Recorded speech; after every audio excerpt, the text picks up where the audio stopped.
विष्णु भगवान को दर्शन कर सारी आम बद्रीनाथ रु बाहरी जाइलु हरिद्वार आड़ को। तो हॉल नाइट प्राय 600 रु 700 किलोमीटर ड्राइव करी आम राति सारा हरिद्वार अभिमुखे बाहरी। तो बाटर पड़ता आमर कर्णप्रयाग जोठिकी दुईटा नदीर संगम होगी तृतीय नदी बाहरी। देन यही संगम जो रही कहर रुद्रप्रयाग जो ठारू कि आमर गंगा नदीर सृष्टि जोठिकी भागीरथी एंड अलकानंदा नदी मिसिकी जो नदी तैयारी होती आम गंगा नदी कहूचे। यू ही गंगा नदी पूरा कन्फर्म गंगा तैयारी होती।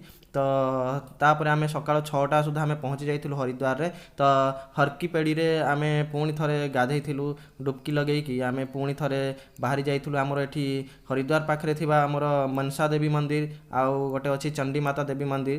तो मनसा देवी आ चंडीमाता मंदिर को दर्शन करने को बाहर। तो फास्ट आम रोपवेर यूज करूँ दी मंदिर आमको रोपवे देकी जावाक पड़ो कारण दुईटी मंदिर आमर पहाड़ उपर अच्छी। तो फास्ट आम चलू आमर मनसा देवी मंदिर आड़ को। तो देखिए रोपवेर सुविधा अच्छी किसी असुविधा नहीं। पर पर्सन फेयर आई थिंक 400 टंका नौ। तो बढ़िया आराम से आप ऊपर पहुँची जाइए किसी अल्प समय भितर। तो आम भी पहुँची जाइलु अल्प समय भितर मनसा देवी मंदिर। तो आम एमती लाइन लगे कि मनसा देवी माता को दर्शन पर आगे चलूँ आउ बहुत बढ़िया से दर्शन हो जाता। देखिपे मनसा देवी माता दर्शन हो गला आमको। आम मनसा देवी दर्शन कर सारापर भितर दुकान बजार अच्छी आपड़ जदि किसी जिन कि चाहिए किनीपारे सब जिन मार्केटिंग करें। तापर आम रिटर्न करूँ तौक पुणी।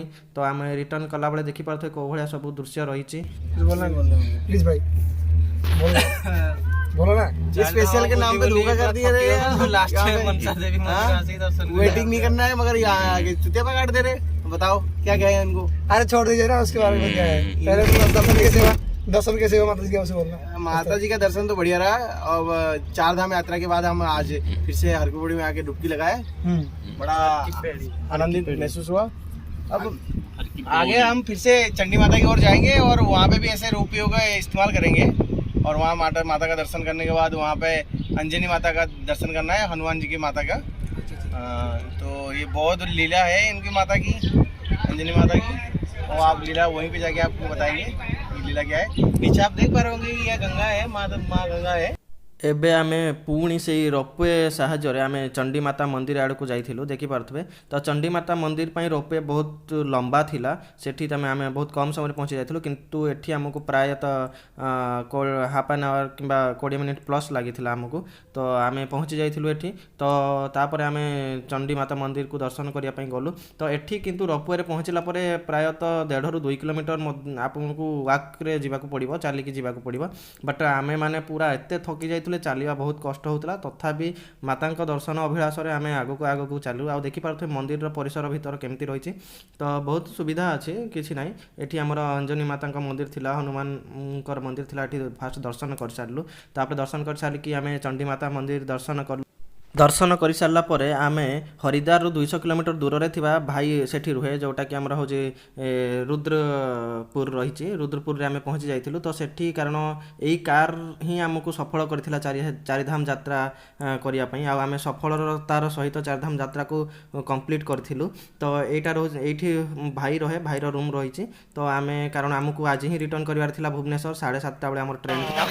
आम ए ट्रेन को वेट कर आमर चारधाम यात्रा सरीगला। देखो रे टिके कौन सब बुली कटी करछ। बर्तमान 4 धाम यात्रा सरीगला। आम रिटर्न जाउछु कहि सलानी सब सलानी। ए दी जण ए बाबू जण हम दिल्ली जीवे, दिल्ली रु देन जीवे कोठी भाईजा। हां हम तो एडी अछेगा एडी रहइबो। ए बाबू तो हमरा एडी रहिला केबे पुणी आसिले देखा हबो। कौन कहतो ते कहनो कोइ दे किसी तो अनुगुलिया वाला अनुगुली जीवो आ कोन करिया। एहीपरि भावे आम उत्तराखंड चारधाम यात्रा को सफलतार सहित कंप्लीट करूँ। So thank you for